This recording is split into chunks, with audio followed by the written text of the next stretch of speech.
Assalamualaikum warahmatullahi wabarakatuh. Baiklah, saya Siti Atifa dengan NIM 210601009 akan mempresentasikan materi hari ini mengenai permintaan agregat 2, penerapan model IS dan LM. Materi pertama, saya akan menjelaskan tentang fluktuasi dengan model IS-LM. Perpotongan kurva IS dan LM menentukan tingkat pendapatan nasional. Ketika salah satu dari kedua kurva ini bergeser, ekuilibrium jangka pendek perekonomian berubah dan pendapatan nasional berfluktuasi. Yang pertama, bagaimana kebijakan fiskal menggeser kurva IS dan mengubah ekuilibrium jangka pendek. Ingatlah bahwa perubahan kebijakan fiskal mempengaruhi pengeluaran yang direncanakan dan menggeser kurva IS. Model ISLM menunjukkan bagaimana pergeseran dalam kurva IS ini mempengaruhi pendapatan dan tingkat bunga. Perubahan belanja pemerintah. Ketika pemerintah meningkatkan belanjanya atas barang dan jasa, pengeluaran yang direncanakan akan naik.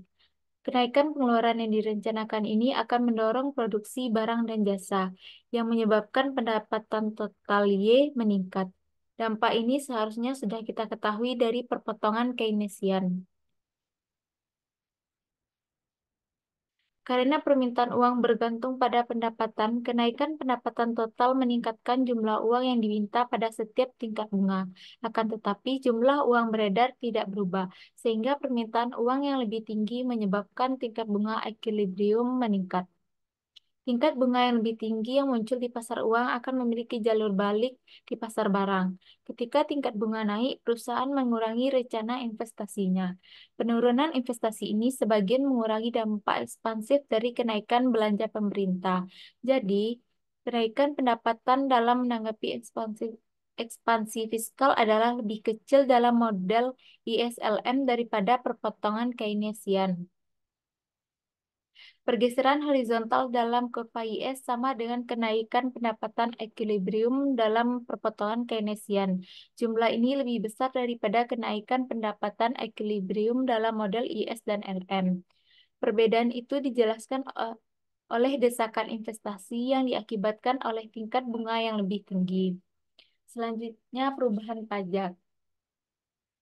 Dalam model ISLM, perubahan pajak mempengaruhi perekonomian, seperti halnya perubahan belanja pemerintah, kecuali bahwa pajak mempengaruhi pengeluaran melalui konsumsi.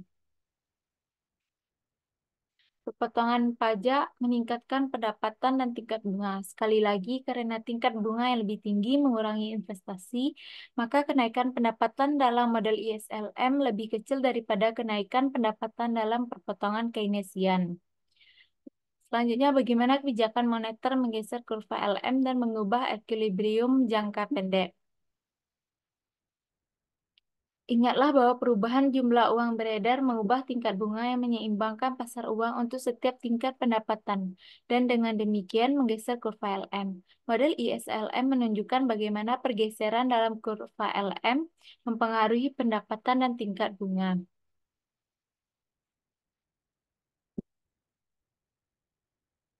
Kenaikan jumlah uang beredar, kenaikan pada M menyebabkan kenaikan keseimbangan uang real, karena tingkat harga adalah tetap dalam jangka pendek. Teori preferensi likuiditas menunjukkan bahwa untuk setiap tingkat pendapatan, kenaikan keseimbangan uang real menyebabkan turunnya tingkat bunga. Karena itu, kurva LM bergeser ke bawah.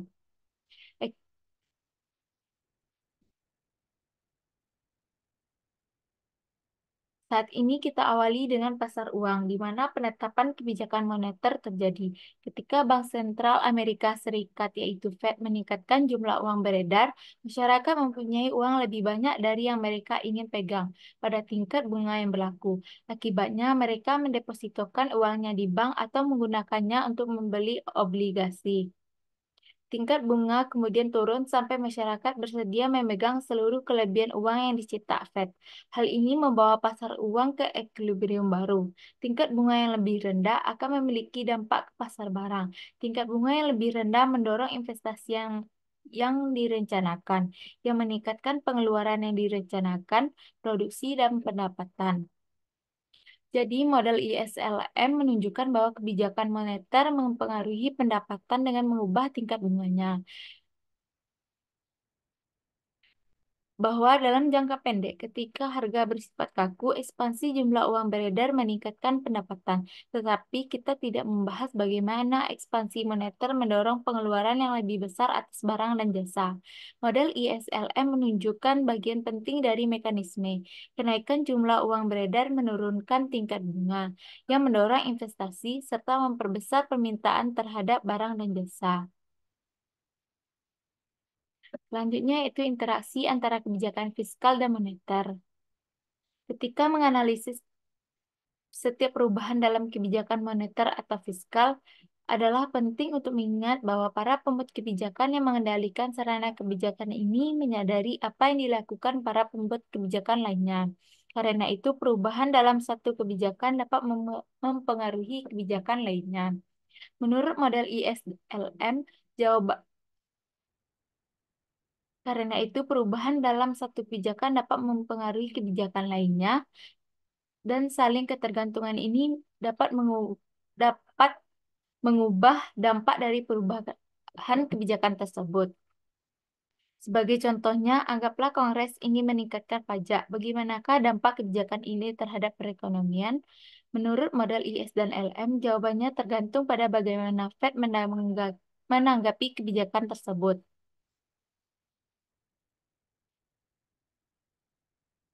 Fed yang pertama, yaitu Fed mempertahankan jumlah uang beredar tetap konstan. Kenaikan pajak menggeser kurva IS ke kiri. Pendapatan turun dan tingkat bunga turun.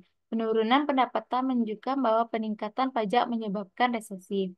Yang kedua, Fed ingin mempertahankan tingkat bunga yang konstan. Dalam hal ini, ketika kenaikan pajak menggeser kurva IS ke kiri, Fed harus mengurangi jumlah uang beredar untuk mempertahankan tingkat bunga pada titik awalnya.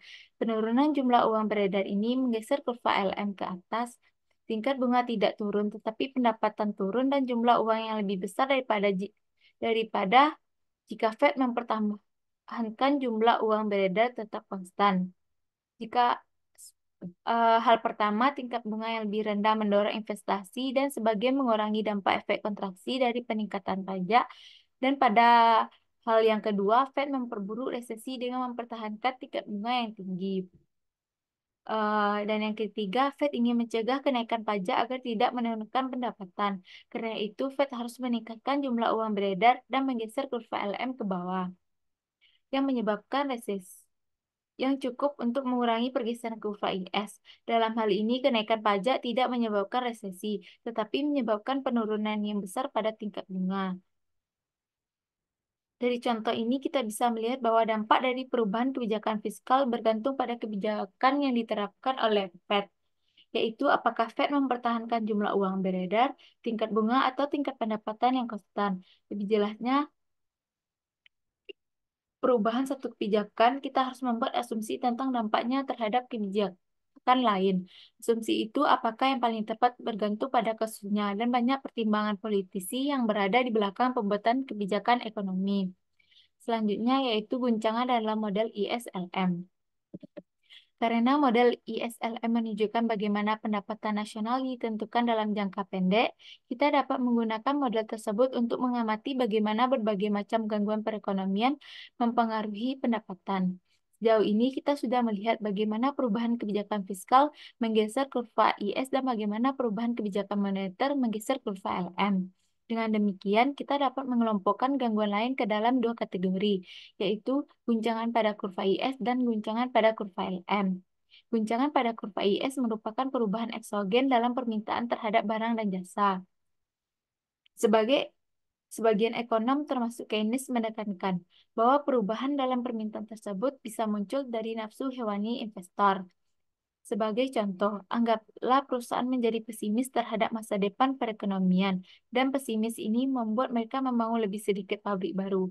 Penurunan permintaan terhadap barang-barang investasi ini menyebabkan pergeseran kontraktif dalam fungsi investasi. Pada setiap tingkat bunga, perusahaan ingin berinvestasi lebih sedikit. Penurunan investasi mengurangi pengeluaran yang direncanakan dan menggeser kurva IS ke kiri.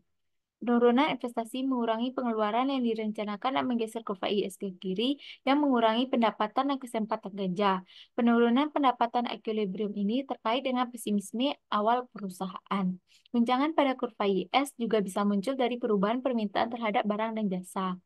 Anggap terhadap barang-barang konsumen. Anggaplah bahwa pemilihan presiden yang populer meningkatkan keyakinan konsumen dalam perekonomian. Ini dapat mendorong konsumen untuk menabung lebih sedikit di masa depan dan mengonsumsi lebih banyak saat ini. Kita bisa menginterpretasikan perubahan ini sebagai pergeseran ke atas dalam fungsi konsumsi. Pergeseran fungsi konsumsi ini meningkatkan pengeluaran yang direncanakan, serta menggeser kurva IS ke kanan dan meningkatkan pendapatan. Guncangan pada kurva LM muncul dari perubahan eksogen dalam permintaan terhadap uang. Misalnya, anggaplah bahwa pembatasan baru atas ketersediaan kartu kredit meningkatkan jumlah uang yang dipegang oleh masyarakat. Menurut teori preferensi likuiditas, ketika permintaan uang naik, tingkat bunga yang diperlukan untuk menyeimbangkan pasar uang menjadi lebih tinggi. Jadi, kenaikan permintaan uang menggeser kurva LM ke atas, yang cenderung meningkatkan tingkat bunga dan mengurangi pendapatan. Beberapa jenis peristiwa ini dapat menyebabkan fluktuasi ekonomi dengan menggeser kurva IS dan kurva LM. Namun demikian, ingatlah bahwa fluktuasi semacam ini tidak menguntungkan. Para pembuat kebijakan dapat mencoba menggunakan sarana kebijakan moneter dan fiskal untuk mengurangi guncangan eksogen tersebut. Jika para pembuat kebijakan cukup gesit dan profesional, guncangan pada kurva IS atau LM tidak akan menyebabkan fluktuasi dalam pendapatan atau kesempatan kerja. Selanjutnya, apakah instrumen kebijakan Fed jumlah uang beredar atau tingkat bunga? Analisis kita tentang kebijakan moneter didasarkan pada asumsi bahwa Fed mempengaruhi perekonomian dengan mengendalikan jumlah uang beredar. Sebaliknya, ketika media melaporkan perubahan kebijakan Fed, maka mereka hanya mengatakan bahwa Fed telah menaikkan atau menurunkan tingkat bunganya. Mana yang benar? Meskipun kedua pandangan tersebut terlihat berbeda, keduanya adalah benar dan sangat penting untuk mengetahui alasannya. Dewasa ini, Fed menggunakan tingkat bunga federal, yaitu tingkat bunga yang dibebankan bank ke bank lain untuk pinjaman antar bank sebagai instrumen kebijakan jangka pendeknya. Ini berarti bahwa ketika Komite Pasar Terbuka Federal bertemu setiap 6 minggu untuk menetapkan kebijakan moneter, mereka menetapkan target tingkat bunga yang akan diperlakukan sampai pertemuan berikutnya. Setelah pertemuan usai, para pedagang obligasi Fed di New York perintahkan melakukan operasi pasar terbuka yang diperlukan untuk mencapai target itu. Operasi pasar terbuka ini mengubah jumlah uang beredar dan menggeser kurva LM, sehingga tingkat bunga equilibrium sama dengan tingkat bunga target yang telah ditentukan oleh Komite Pasar Terbuka Federal. Akibat dari prosedur operasi ini, kebijakan Fed sering dibahas dalam kaitannya dengan perubahan tingkat bunga. Akan tetapi, ingatlah bahwa di belakang perubahan tingkat bunga, ini adalah perubahan yang diperlukan dalam jumlah uang beredar. Nah, mengapa Fed lebih memilih menggunakan tingkat bunga bukan jumlah uang beredar sebagai instrumen kebijakan jangka pendeknya? Hal ini karena guncangan pada kurva RM lebih umum daripada guncangan pada kurva IS. Ketika Fed menargetkan tingkat bunga, maka guncangan LM secara otomatis dikurangi dengan mengubah jumlah uang beredar. Tetapi kebijakan ini menyebabkan goncangan pada kurva IS. Jika goncangan LM merupakan jenis yang lebih umum, kebijakan menargetkan tingkat bunga mendorong stabilitas perekonomian yang lebih besar daripada kebijakan yang menargetkan jumlah uang beredar. Alasan lain atas penggunaan tingkat bunga sebagai instrumen kebijakan jangka pendek adalah bahwa tingkat bunga lebih mudah diukur daripada jumlah uang beredar. Materi kedua mengenai ISLM sebagai teori permintaan agregat. Yang pertama dari model ISLM ke kurva permintaan agregat.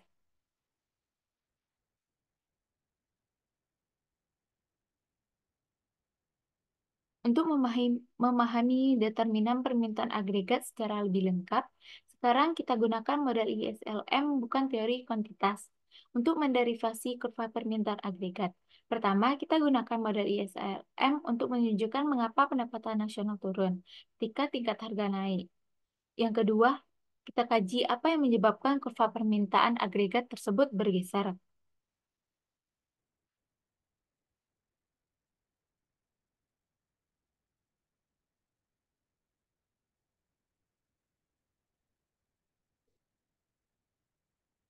Untuk menjelaskan mengapa kurva permintaan agregat miring ke bawah, hal ini dikarenakan untuk setiap jumlah uang beredar, tingkat harga yang lebih tinggi mengurangi penawaran keseimbangan uang real. Penawaran keseimbangan uang real yang lebih rendah akan menggeser kurva LM ke atas, yang mendongkrak tingkat bunga ekuilibrium dan mengurangi tingkat pendapatan ekuilibrium.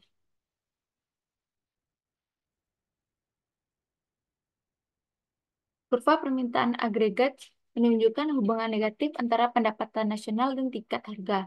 Dengan kata lain, kurva permintaan agregat menunjukkan sekumpulan titik ekuilibrium yang muncul dalam model ISLM ketika kita mengubah tingkat harga dan melihat apa yang terjadi dengan pendapatan. Apakah yang menyebabkan kurva permintaan agregat bergeser? Karena kurva permintaan agregat merupakan ringkasan hasil dari model IS dan LM. Peristiwa yang menggeser kurva IS atau kurva LM akan menyebabkan kurva permintaan agregat bergeser. Sebagai contohnya, jumlah uang beredar meningkatkan pendapatan dalam model IS-LM. Untuk setiap tingkat harga, kenaikan itu menggeser kurva permintaan agregat ke kanan. Demikian pula, kenaikan belanja pemerintah atau penurunan pajak akan meningkatkan pendapatan. Dalam model ISLM, untuk tingkat harga tertentu, kenaikan itu juga menggeser kurva permintaan agregat ke kanan. Sebaliknya, penurunan jumlah uang beredar, penurunan belanja pemerintah, atau kenaikan dalam pajak akan mengurangi pendapatan dalam model ISLM dan menggeser kurva permintaan agregatnya ke kiri. Segala hal yang merubah pendapatan pada modal ISLM selain perubahan pada tingkat harga menyebabkan pergeseran kurva permintaan agregat. Faktor yang menyebabkan pergeseran permintaan agregat bukan hanya kebijakan moneter dan fiskal, tapi juga goncangan pada pasar barang dan goncangan pada pasar uang. Perubahan pendapatan dalam model ISLM yang disebabkan oleh perubahan tingkat harga menunjukkan pergerakan di sepanjang kurva permintaan agregat. Perubahan pendapatan dalam model ISLM untuk tingkat harga tetap menunjukkan pergeseran dalam kurva permintaan agregat. Selanjutnya, model ISLM dalam jangka pendek dan jangka panjang. Model ISLM dirancang untuk menjelaskan perekonomian dalam jangka pendek ketika tingkat harga tetap. Tetapi setelah kita lihat bagaimana perubahan tingkat harga mempengaruhi equilibrium dalam model ISLM, kita juga bisa menggunakan model tersebut untuk menjelaskan perekonomian dalam jangka panjang. Ketika harga disesuaikan untuk menjamin bahwa perekonomian berproduksi pada tingkat alamiah. Dengan menggunakan model ISLM untuk menjelaskan jangka panjang, kita bisa menunjukkan dengan jelas bagaimana model penentuan pendapatan Keynes berbeda dengan model klasik. Materi yang ketiga mengenai depresi besar. Yang pertama yaitu hipotesis pengeluaran, guncangan pada kurva IS.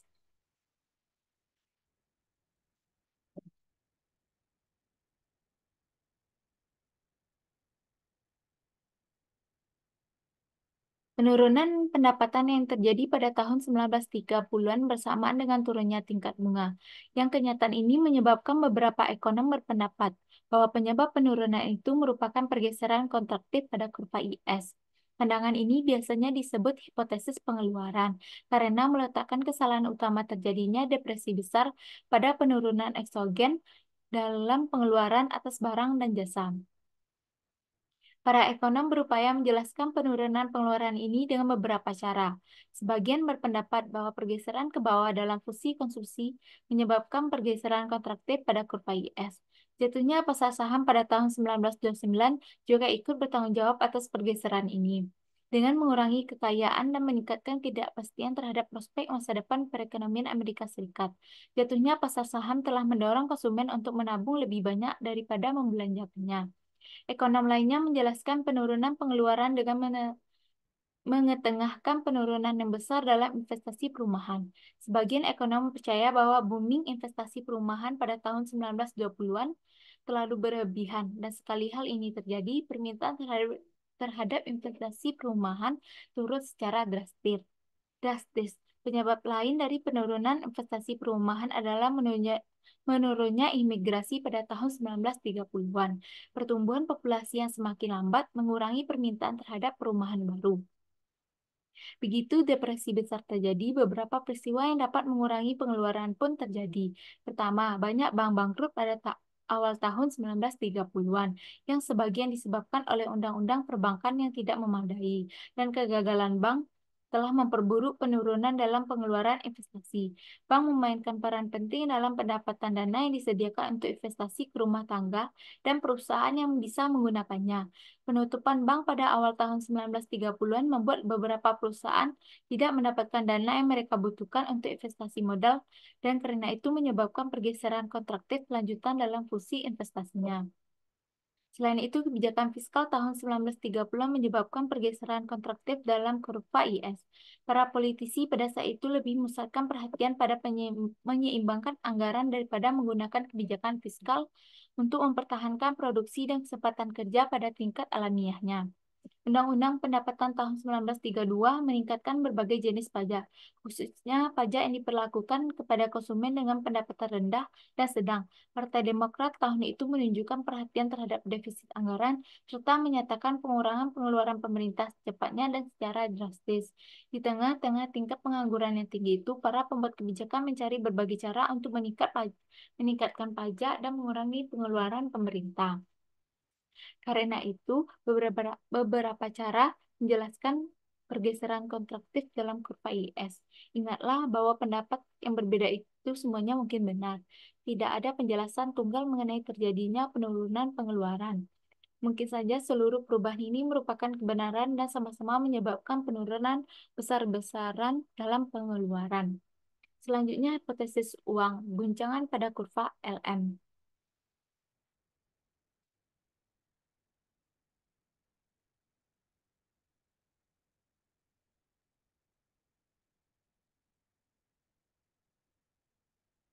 Jumlah uang beredar turun 25% dari tahun 1929 sampai 1933, ketika tingkat pengangguran naik dari 3,2% menjadi 25,2%.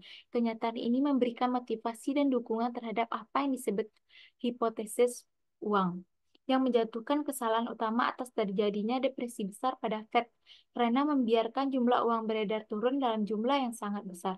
Pengusung interpretasi ini yang paling terkenal adalah Milton Friedman dan Anna Squadward, yang mempertahankan interpretasi tersebut dalam risalah mereka tentang sejarah moneter Amerika Serikat.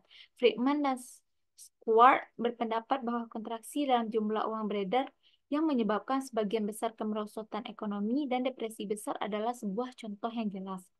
Dengan menggunakan model ISLM, kita bisa menginterpretasi hipotesis uang ketika menjelaskan depresi besar melalui pergeseran kontraktif dalam kurva LM.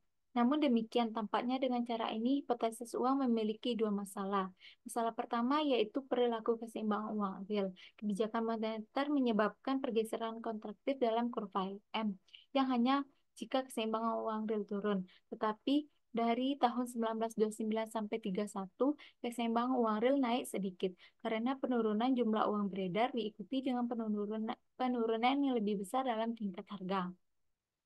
Meskipun kontraksi moneter mungkin merupakan penyebab terjadinya kenaikan tingkat pengangguran dari tahun 1931 sampai 33, ketika keseimbangan uang real benar-benar turun, kontraksi moneter tidak dapat dengan mudah menjelaskan kemerosotan awal dari tahun 29 sampai 31.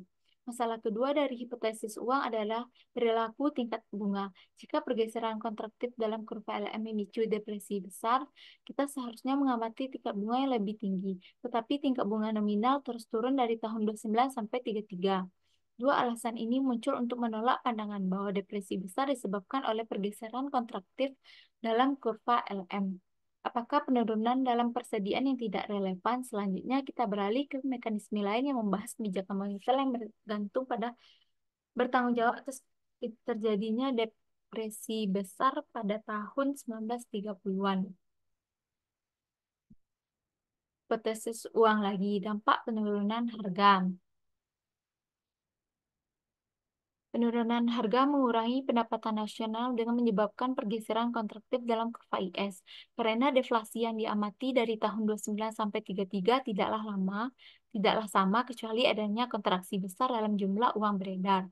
Kedua penjelasan ini memberikan sebagian tanggung jawab atas terjadinya depresi pada Fed.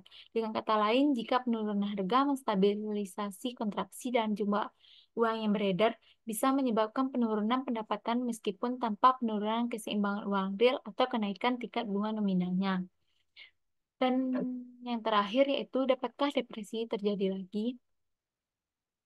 Tetapi kebanyakan ekonom percaya bahwa kesalahan yang menyebabkan depresi besar tampaknya tidak akan terulang lagi.